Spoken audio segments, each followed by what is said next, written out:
We're just gonna walk in like that.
We spent a lot of time in Coley Island, always going on the Cyclone, played my Little League ball in the PAL, and then went on to Lafayette High School, St. John's University, and got drafted by the Los Angeles Dodgers, got traded to Cincinnati Reds, who we're playing today, and then got traded to the New York Mets.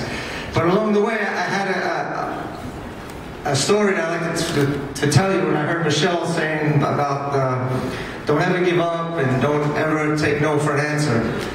Well, I was growing up in Brooklyn. I pitched for Lafayette High School, and I was pretty good. I was an all-star, all-city all-star. And I had some scouts in the area that were looking at me. And my senior year, they told me that they didn't think I could be a professional baseball player because I was too small. But I didn't listen to them. So I went on to St. John's University. And I went to St. John's and I pitched 2 no-hitters as a freshman, as Michelle said. And to this day, that record still hasn't been broken. And I went on to St. John's University where I had a pretty good career where I think I was like 34-2 or 34-4. I lost 4 games in 3 years. And I kept living that dream and always replaying what these 2 scouts said. And believe it or not, one was an Atlanta Braves scout and one was a New York Mets scout. And they told me I was too small. But you know what? I wasn't going to listen to them.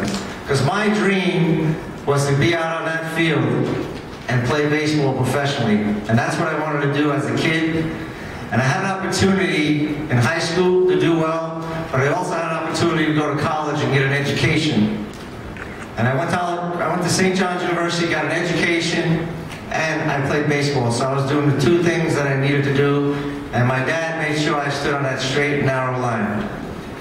So I went to St. John's, and I did well. So those same 2 scouts that told me that I could never be a professional baseball player came around my junior year at St. John's University and asking me what days I was pitching.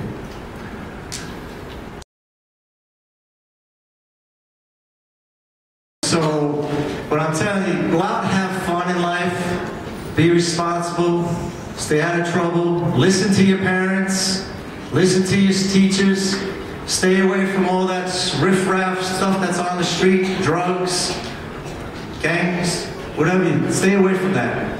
Stay away from it. Get your education, make something out of your lives, do something that you can make a difference in somebody else's life. I want to thank you for having me here today. If you have any questions, I would love to answer some questions, and we'll have some fun. What made you really turn the switch in your head and really was determined to prove people wrong? Well, the thing that turned the switch in my head was the same guys that I was playing ball with, because they were 6'2", 6'3", and they were getting all the looks at from all the scouts were looking at them, and I knew I was better than them.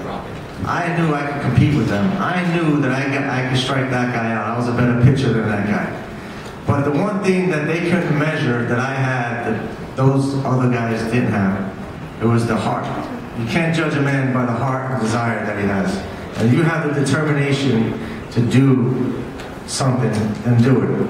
I used to tell the scouts, what's the difference between a 93-mile-an-hour fastball between someone who's 6'3" and someone who's 5'10" or 5'9"? And they couldn't tell me. They couldn't. The only difference was presence, because he was a lot bigger than I was, and he's a little bit more intimidating. But you can't judge the size of a man if he has a big heart. John Franco, thank you so much for being here. What an inspiration. How are you doing today, John? I'm doing great, thank you. Great. So just talk about the importance of being an athlete and just being able to get back to the community. Well, I think it's very important as an athlete.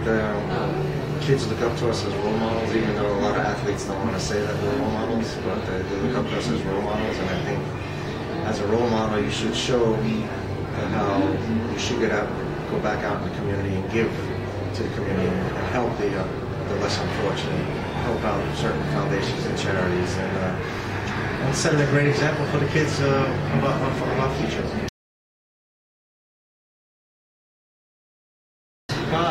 My family is very inspiring to me. They encourage me, and what I try to do is encourage the kids to go out and try to achieve whatever they want to achieve.